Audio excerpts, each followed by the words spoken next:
Do you have someone identified to make healthcare decisions on your behalf if you were to become incapacitated? No? Well, stick around. I'm about to explain why you need it.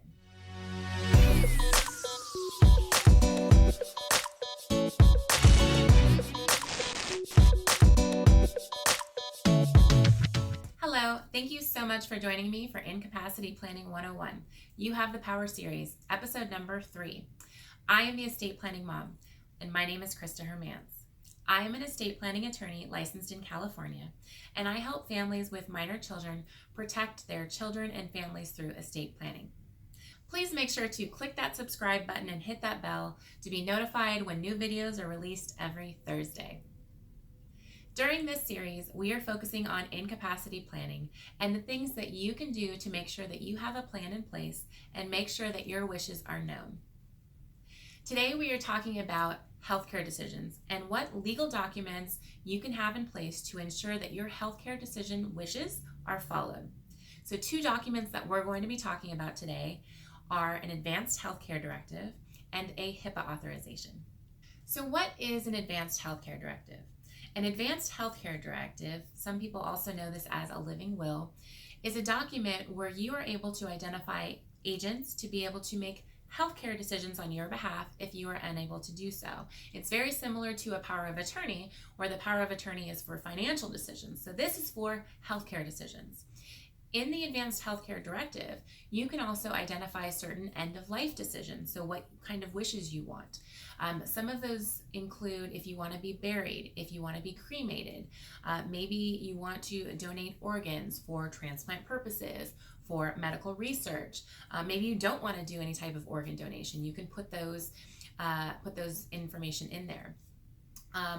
The Advanced Healthcare Directive also allows you to identify medical providers that you have. It allows you to put any type of heroic efforts for end-of-life decisions. So maybe you don't want extreme measures to be kept on to have prolonged life. If you don't want feeding tubes or machines pumping your heart or keeping you alive, you can include that information in there.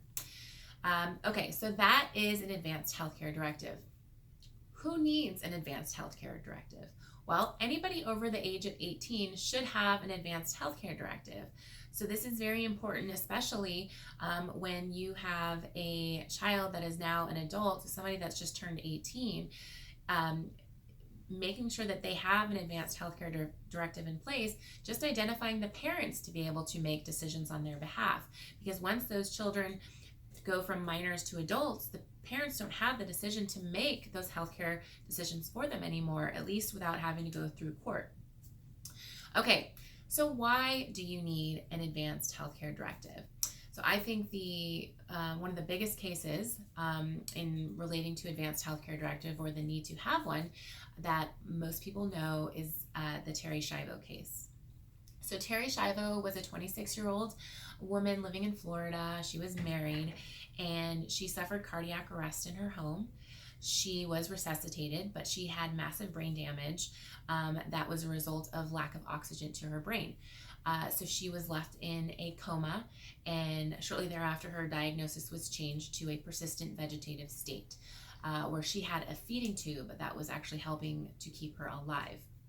She was not conscious, and she had no hope for recovery.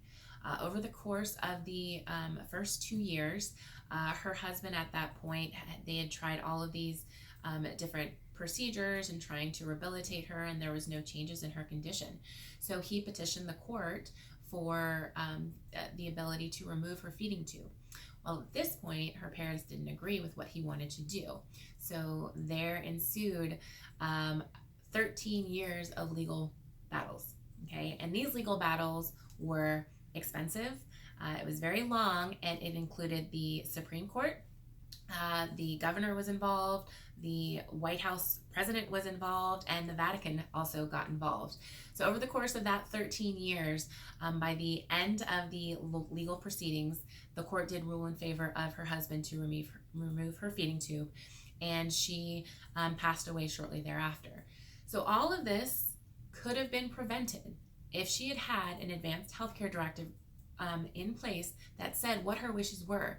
Because the biggest issue that the reason for this legal battle is because she had nothing stating what her wishes were in this type of situation, where an advanced healthcare directive allows you the ability to say what you would want in this type of circumstance, as well as identifying the agent that you would want making those decisions. Okay, so an advanced healthcare directive is very important because it takes it gives you the ability to be able to say who you would want to make these healthcare decisions for you, as well as keeping it out of court, right? Not the court wouldn't need to get involved if you had this document, but if you didn't have this document, the court would need to identify somebody to be able to make those decisions for you. And maybe the person that the court identified was a family member you wouldn't want making decisions for you. So this document ensures that you have the ability to make these wishes, and that's why it's so important to do while you are healthy. And just the planning perspective of having a plan in place, this should be at the top of your list. Okay, so who do you choose as an agent for an advanced healthcare directive? Well, oftentimes if you're married, it would be your spouse. You can also choose your parents, brothers and sisters, aunts and uncles, cousins, close family friends, anybody over the age of 18 that you think would be a good agent for you. Another factor would be, does your agent have any type of medical experience? So, maybe you have a brother and sister that are in the medical field, doctors, nurses, they work in a hospital, they have some background. And, I oftentimes find clients that want to choose people that have some type of medical experience. The other factor that I think is really important is, would the agent that you are identifying emotionally be able to follow your decisions? Would they be able to make those decisions for you? Oftentimes I see with clients where when we're going through this list of people, they may choose one parent over another because they don't think one parent would be able to make the decisions on what they would want given the circumstances. Okay, so in addition to all of the stuff that I just talked about for an advanced healthcare directive when identifying an agent, is you should have backup agents in your advanced healthcare directive. Because what if you did an advanced healthcare directive, you listed your agent, and that agent was in a car with you and you were both in a coma? At that point, then you would have nobody identified as a backup. So that's why it's very important, is when you are completing this document, to not only list an agent that you would want as your primary, but to have two backups to be able to be there if the circumstances ever needed to be. Okay, so we talked about advanced healthcare directive as a very important document in making your wishes known from a healthcare standpoint and identifying agents. Okay, so the other document is a HIPAA authorization. So a HIPAA authorization allows you to be able to list people that you would want to be able to talk to doctors, get medical information, talk to nurses, actually find out what was going on if you were incapacitated.